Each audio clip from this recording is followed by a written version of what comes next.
Welcome back to the Hannahcast YouTube channel, and today it is time to predict the Oscars once again. This time it is for July, and it is for the acting categories, plus SAG Ensemble. So yeah, I know this video is a bit late, but last week we were like really busy with Fall Fest announcements. It was completely chaotic, but now things have settled a bit and we can just get on with the predictions. And I will say later this week, probably Friday, is when I will drop my below the line Oscar predictions. So you're getting 2 Oscar prediction videos in 1 week, so yay. Yeah, let's talk about lead actress, because I'm not gonna lie, the lead just the Oscar race in general is so chaotic because so many films have been announced, but yet also have not been announced.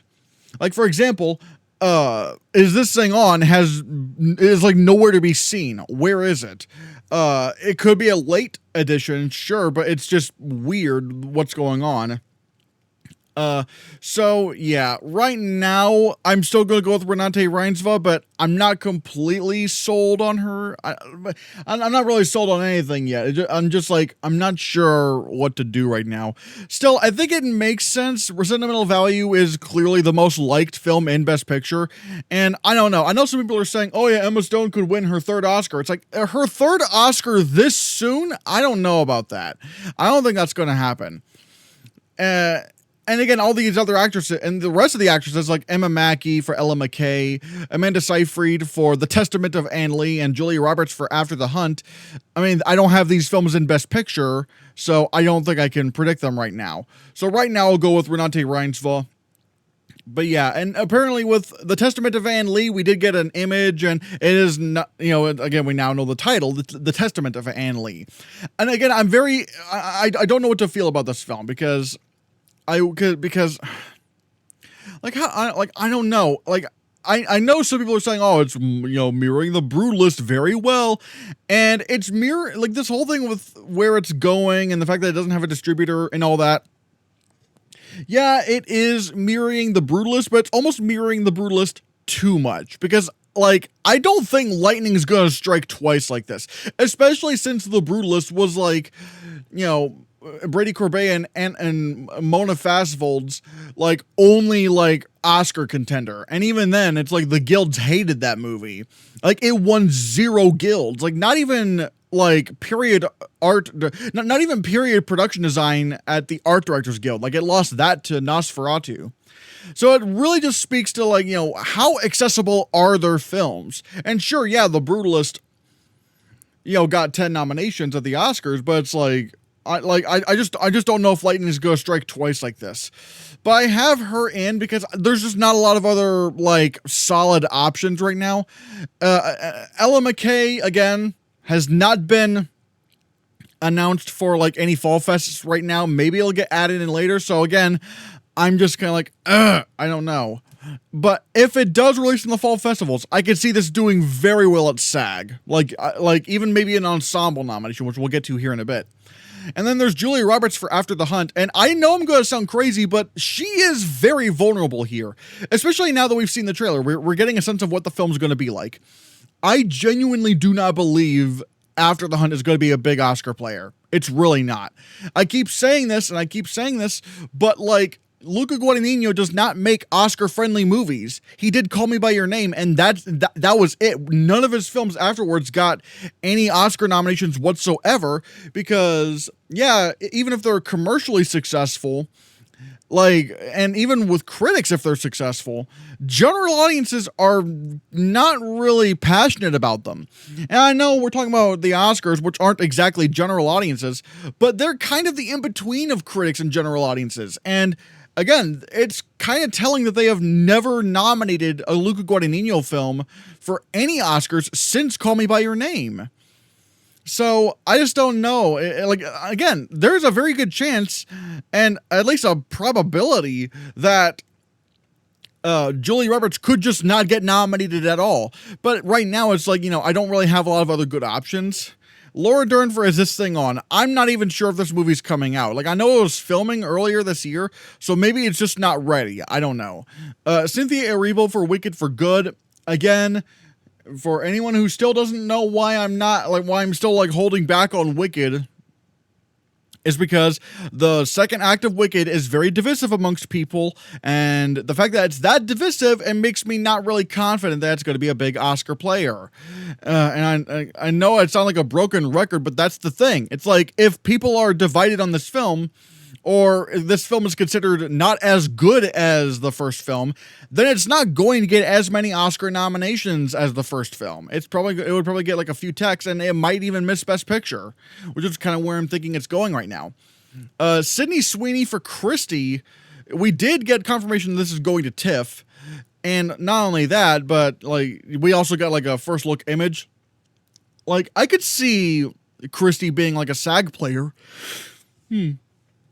Like I could see Sydney Sweeney getting in at the SAG Awards, but I don't know if she's going to be like a lead actress contender, like seriously, because again, I do want to stick to films that are the most likely to get into Best Picture, because that's usually what they do. I mean, hell, look at the last lead actress category that we had; all of them were like Best Picture nominees. So yeah. Angelina Jolie for Couture. I'm very curious about this film to see how this performs. Amy Adams at the Sea. We've gotten no, word on this whatsoever. Jennifer Lawrence for Die My Love. I do think Jennifer Lawrence is going to get like nominations over at like, the Golden Globes and the Critics' Choice Awards. But do I think she's going to get at the Oscars? No, it seems to be very anti-SAG. SAG would hate this film, and the BAFTAs, I don't think they're going to go for it either. I think the critics are going to be Die My Love's biggest champions, but at the end of the day, I do think Jennifer Lawrence misses. Tessa Thompson for Hedda. We still don't know too much about this film, so I don't know. Greta Lee for Late Fame. I don't know. Rebecca Ferguson. I don't even know why I still have her on the list. I should probably take her out. Because The House of Dynamite, even though granted it is going to a few fall fests, again, ever since I heard that title, House of Dynamite, that does not sound like an Oscar film at all. So I don't know. And then Cate Blanchett for Father, Mother, Sister, Brother. Again, I don't know. Then we get to lead actor. And this is fascinating because I think it's going to be really tough between Jeremy Allen White and Brendan Fraser. The only reason why I don't have Brendan Fraser in right now is because I already have, Rental Family winning an acting Oscar. And I don't know, it'd be kind of weird if like the acting categories were like you'll see here in a bit, but I have the like one movie winning 2 acting awards, and if I had Rental Family winning two acting awards, then I don't know, I feel like that just wouldn't happen. And not only that, I mean, if I let's just say I took out Rental Family's lone acting win, well then what would happen is someone else wins, and then suddenly a movie's got 3 acting wins, and it's like, well, how does it not win Best Picture at that point? So again, I don't know what to do. So right now I'll still stick with Jeremy Allen White, but again, Brendan Fraser could definitely be a big threat, because especially we're starting to see the marketing for Rental Family, and it is shaping itself up to be not only a big Oscar player, but also like a film that is going to probably win the TIFF Audience Award. I could see that happening. What is it? George Clooney for Jay Kelly. I think he's going to be solidly in. I still have Michael B. Jordan in for Sinners because I just don't see this film being as big of an Oscar player as I'm currently thinking it is. And Michael B. Jordan just doesn't come along with it. Like, I feel like he just would. He does enough. I feel like he does do enough for a nomination. And he's playing two characters that actually do feel like distinct personalities. I think it could happen. I think he might. I think the possibility of him getting nominated is like better than most people would say. And I've been flip-flopping back and forth on that 5th slot. And I gotta say, I don't know. I'm gonna go with Daniel Day-Lewis for Anemone right now. And here's some of the things I've been hearing. It's that Daniel Day-Lewis is genuinely amazing in Anemone, the film itself is take it or leave it. At least from what I heard in like a server. And I'm not sure. Like, I don't know. I'm not sure what to make of this. But Daniel Day-Lewis, I'm wondering if he's like at that point in his career where he could just get nominated. Like, this is his return to acting. And maybe he'll get nominated anyway. I'm not sure. Like, how much respect does Daniel Day-Lewis have amongst actors now? Because his last nomination was for Phantom Thread way back in 2017, but that was a long time ago. Like, how are people going to respond to him now? Especially since the Academy has grown so much since then. Again, I'm not really sure. Then we have Wagner Moura for The Secret Agent. I mean, you know, otherwise known as My Clone. But I don't know. If The Secret Agent were in Best Picture, maybe. But again, I don't want to just say Brazil is just going to happen again. I don't know. Jesse Plemons for Bugonia. I don't know. I know some people are saying, well, I mean, if Bugonia's in Best Picture, then he could get in. But it's like, I mean, he could, but at the same time, lead actor's looking already stacked as is, and I just don't know. Dwayne Johnson for The Smashing Machine. This film is going to be premiering at, or is going to be playing at a lot of fall fests, including, Venice and TIFF. And if I'm not mistaken, it's like it playing at TIFF. It's going to be playing in competition. No, not TIFF, but Venice. The Smashing Machine will be in competition, which is pretty fascinating. But I don't know. I could probably see Dwayne Johnson getting in at SAG. Again, SAG would definitely go for a film like this. And maybe a Golden Globe nomination because they do split it up between drama and musical comedy. But I don't know if he's going to fully get the Oscar nomination. I think what The Smashing Machine's going to do is put him on the radar, because if you remember, there's going to be that Martin Scorsese film that's coming out. I don't know exactly when. It could be next year or the year after. I don't know. But, you know, that film is going to, like, that film is probably going to be where Dwayne Johnson gets his Oscar moment. So, yeah. Colin Farrell for The Ballad of a Small Player. Again, if the film's in picture, yes. Is it going to be in picture? I have no idea. Again, I'm very curious to see how this film is going to be, especially with Edward Berger directing, considering he makes generally agreeable Oscar bait films. But this one's supposedly really different, so I don't know. Leonardo DiCaprio for One Battle After Another. Even though I do have One Battle After Another in Best Picture, I don't think he's going to get nominated. Like, I don't know. I feel like this is like a bottom 5 contender. It could probably like just barely squeak in. And if that's the case, then I think Leonardo DiCaprio could get snubbed. Now, I mean, hell, look at Killers of the Flower Moon. Killers of the Flower Moon was arguably in the top 5 for Best Picture, but at least when nominations were happening. But, you know, Leonardo DiCaprio got snubbed anyway, so I don't know. Timothée Chalamet for Marty Supreme. If the film's in Best Picture, sure, but like I don't have Marty Supreme in Best Picture. The Safdies just don't make, like, you know, movies that general audiences really like. I mean, just look at the review, like the audience reviews for like Uncut Gems. Audiences hated that film. So again, I need to be convinced of that this film is actually happening. Joel Edgerton for Train Dreams. Again, maybe if the film's in Best Picture, sure, but I don't know. His Best Picture chances are kind of slim, so I don't know.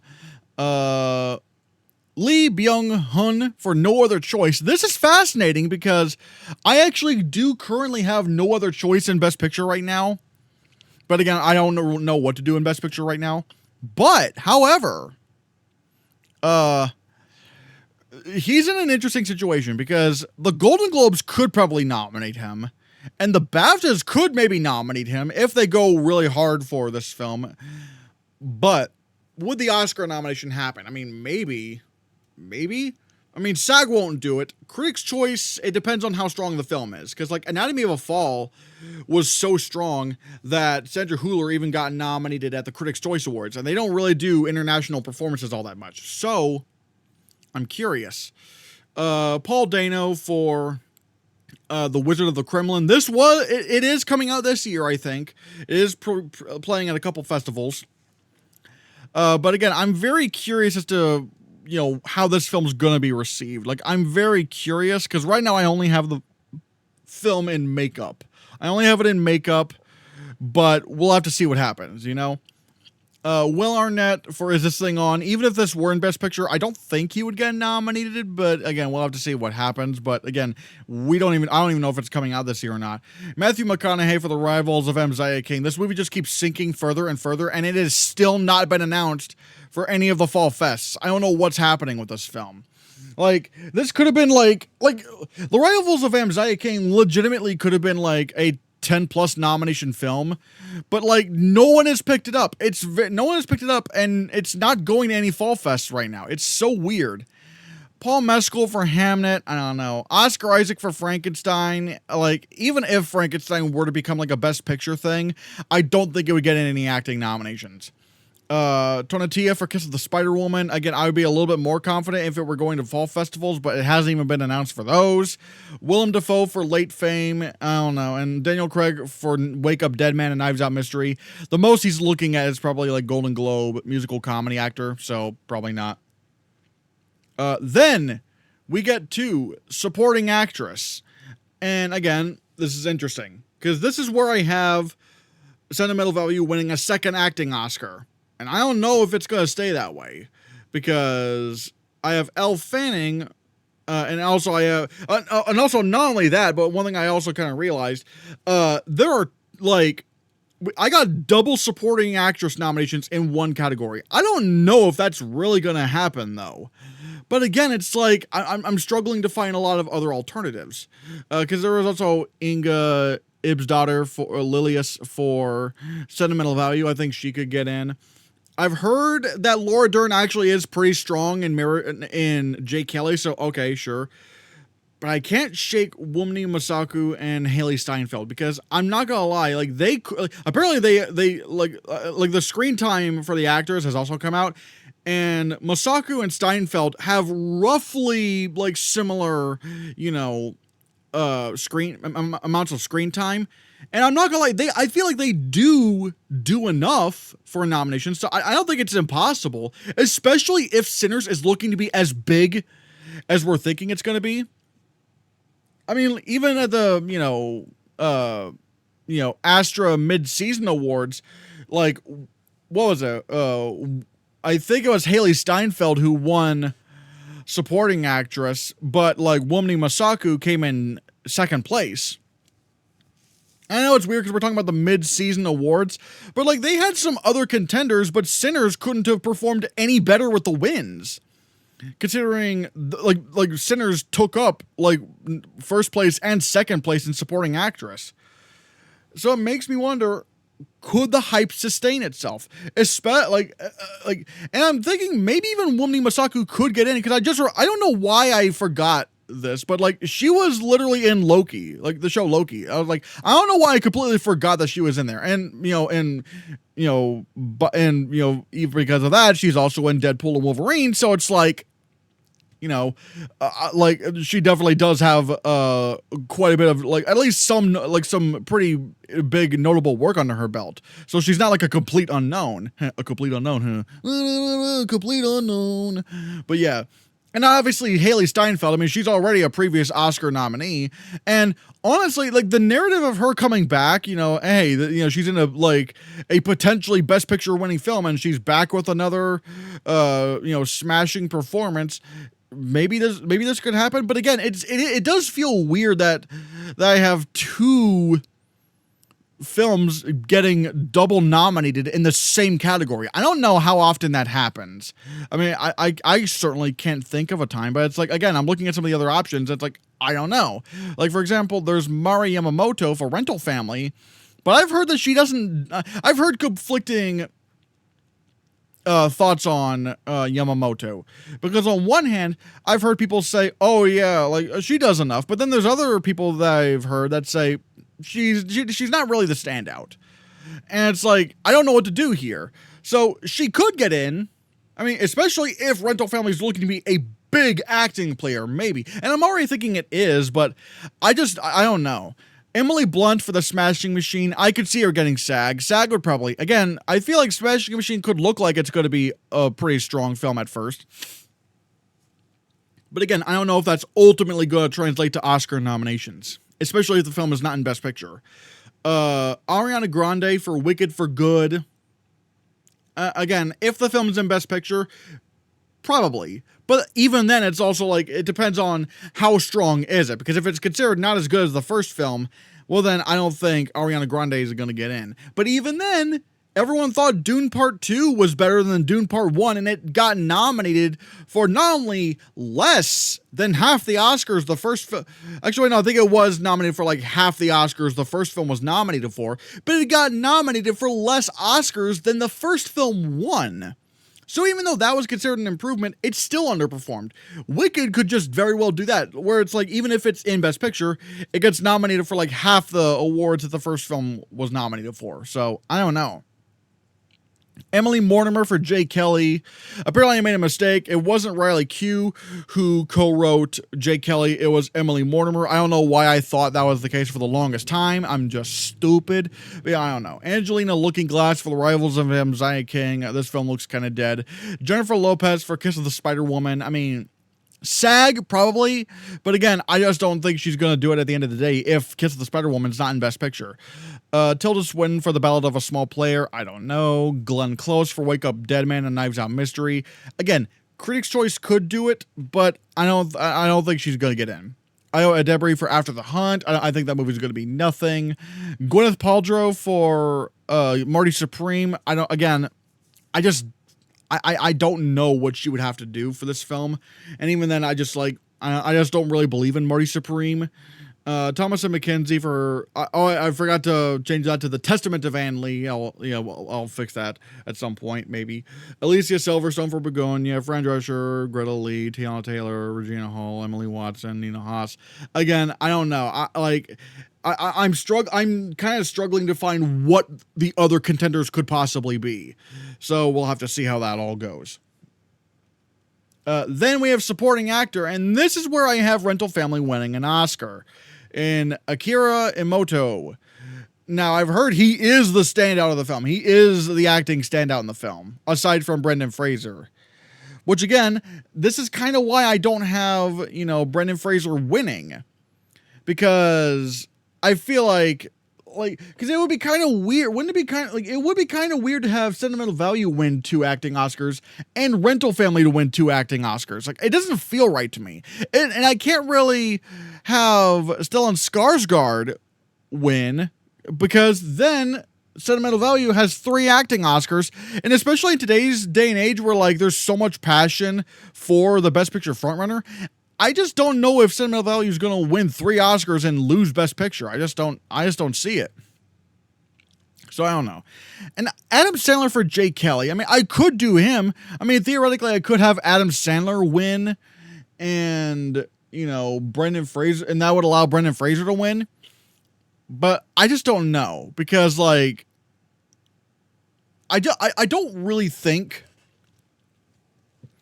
I don't know. I mean, it's definitely possible, but I do kind of worry if the Academy is going to really take Adam Sandler seriously. I mean, look at Jim Carrey. They've not nominated Jim Carrey for any Oscars because they just couldn't shake the goofiness away from him. And Adam Sandler, I'm just a little bit worried. I'm a little bit worried that they're not going to take him seriously enough to give him the win, especially when I think Rental Family and Sentimental Value are stronger Best Picture contenders than Adam Sandler. And then we get to, and I'm still saying that Miles Keaton is going to get in for Sinners. I still think that. And especially one thing that really does stand out to me is that, remember that Sinners, screen time counter that I saw on that I saw on Twitter or whatever. Miles Keaton has 40 minutes of screen time.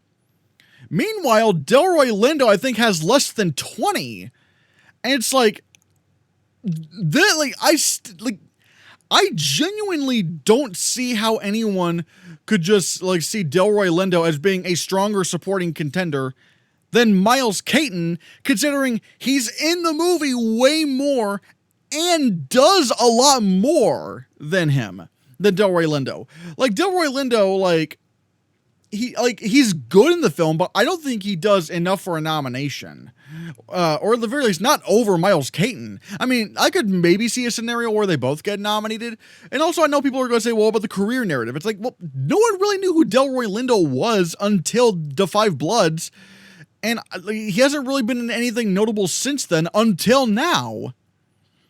So it's like, I just don't know. I don't know if the career narrative thing is going to be strong enough for Delroy Lindo because he hasn't really been popular for a long time. And so, yeah, whereas with Miles Keaton, again, he's in the movie way more. He does more in terms of his performance. Like, he has lots of big emotional moments. He kind of bookends the film almost. And not only that, but he's also front and center of the, I lied to you scene, Like, he's in the middle of that scene, and the scene's kind of almost carried by him. And so it's like, I feel like if any supporting performance were to stand out in Sinners, it would be Miles Keaton. And then we got Jeremy Strong for Springsteen, Deliver Me From Nowhere. Maybe, but he could also be very much competing in with Stephen Graham, but I don't know which is going to be stronger. And then I have Benicio del Toro and Sean Penn for One Battle After Another. I mean, we have seen the trailers for these films, or at least some new trailers for these two films. No, why am I saying films? We've seen new trailers for One Battle After Another. And I still think Benicio del Toro stands out more. I mean, again, maybe the movie will be different, but it's like, I struggle to see how Sean Penn is gonna be a stronger contender than Benicio del Toro, especially since Benicio del Toro does play more of a kind of supporting role that you would see get nominated. I mean, sure, villains get nominated, but it hasn't happened too much as of recently. So I don't know. And I've already talked about Stephen Graham and Delroy Lindo. Andrew Garfield for After the Hunt. I don't know. Again, I just don't think the movie's going to be strong overall. Hell, if I have Julia Roberts at number 5, then I don't think it would make much sense for me to say, oh yeah, Andrew Garfield's definitely in. It's like, I don't know. Albert Brooks for Ella McKay. We'll have to see how that film goes. Bradley Cooper for Is This Thing On? Jude Law for The Wizard of the Kremlin. Jonathan Bailey for Wicked. For some reason, I didn't put Wicked for Good. Damn it. Takahiro Hira from Rental Family. I've not heard anything about him, so he's probably not going to be a big player at all. Jacob Elordi from Frankenstein. I have heard he is the standout of that film, but even if this film were to get into Best Picture, which I don't think it's going to, I don't think it's going to be an acting player. Diego Luna for Kiss of the Spider-Woman. Again, if it were in Best Picture, sure, but I don't know about that. Mark Hamill for Life of Chuck, Tyler the Creator, Joe Alwyn, Christopher Abbott, and again, it's the Testament of Ann Lee, not Ann Lee. I don't know why I didn't correct that. But still, I'm not sure what to do right now, so I'm just kind of going to go with these three. But again, we don't know what's going to happen. And then finally, we get to SAG Ensemble, and this is where things have really shaken up. I still think Sinners, if it's going to win Best Picture, it's going to win SAG Ensemble. But Rental Family now has a really good chance of taking that spot. Because this does seem like it's going to be a very fun, crowd-pleasing film that, again, people are going to get attached to the family. But, yeah, but it's funny, because, if Sinners doesn't win here, I think it could be in trouble for the Oscar. Maybe. I mean, sure, Honora wasn't in trouble, but you could see why that didn't win SAG Ensemble. The ensemble was not really that obvious. But Sinners does have a pretty notable ensemble, so I'm not sure what would happen if it lost SAG Ensemble. But yeah, Rental Family I think is number 2. Again, you got Brendan Fraser coming in, and then again you got the family. I think this could be a strong player.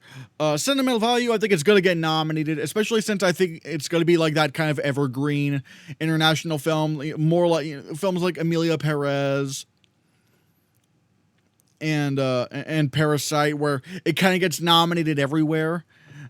Jay Kelly maybe, although Marriage Story didn't get in, so I don't know. And Ella McKay, I think I still, even though last year we did have, you know, all 5 nominees for SAG Ensemble were nominated for Best Picture, but typically it's not usually like that. Like usually they do only go like, you know, 4 out of 5, sometimes 3 out of 5 with the Academy for Best Picture. So we'll have to see. So right now I'm going to say Ella McKay is the non-Best Picture nominee that is in SAG Ensemble. Springsteen Delivered Me From Nowhere. I don't think it's going to be as like acclaimed as something like, you know, or at least not as embraced as A Complete Unknown. We'll have to see. Wicked for Good. That could also be a SAG Ensemble player that doesn't get in the Best Picture. Sure. One Battle After Another. I don't think that would get into SAG Ensemble. The Smashing Machine. I don't think there's like a big cast for that film. No Other Choice. The ensemble doesn't really seem to be that clear. Bugonia. Yorgo Lanthimos films don't get nominated for SAG Ensemble, so I'm going to say no. Wake Up Dead Man, the Knives Out movies don't get nominated. Is this thing on? I don't know. Frankenstein, Kiss the Spider-Woman, The Life of Chuck, The Rivals of Amziah King, Hamnet, Testament of Van Lee, After the Hunt. Again, I'm not sure. I'm feeling pretty confident about this right now, at least with the top 3. I think the top 3 is just going to stay Sinners, Rental Family, and Sentimental Value. I don't think that's gonna. I honestly think that's just not gonna change. But the last 2 slots, they you know, take it or leave it. So yeah, but yeah, guys, those are my acting predictions for next year's Oscars. Again, stay tuned for Friday because I am going to upload. Actually, is it going to be Friday? Let me just check to make sure. Oh wait, no, not Friday. No, it'll be Thursday or maybe Thursday. Maybe Thursday? Probably Thursday. Maybe. I think Thursday is when I will go and upload my below the line Oscar predictions. And so, yeah, guys, now I'm going to pass the question off to you. What are your acting predictions for next year's Oscars? Let me know in the comments below what you think. Thank you guys so much for watching. And also, I do want to let you guys know that if you want to become a member of the channel, you know, it is only $2 a month. You get some cool perks like badges, emojis, members-only videos, members-only shoutouts at the end of my videos, early access to Oscar predictions videos. So, hey, if you're watching this right now, you're seeing this a little bit more earlier than everyone else. And also members-only live streams. So, yeah, it's a lot of fun. Consider becoming a member. It really means a lot. And, yeah, be sure you hit that subscribe button. Because if you don't, you're going to be a rival of Amziah King.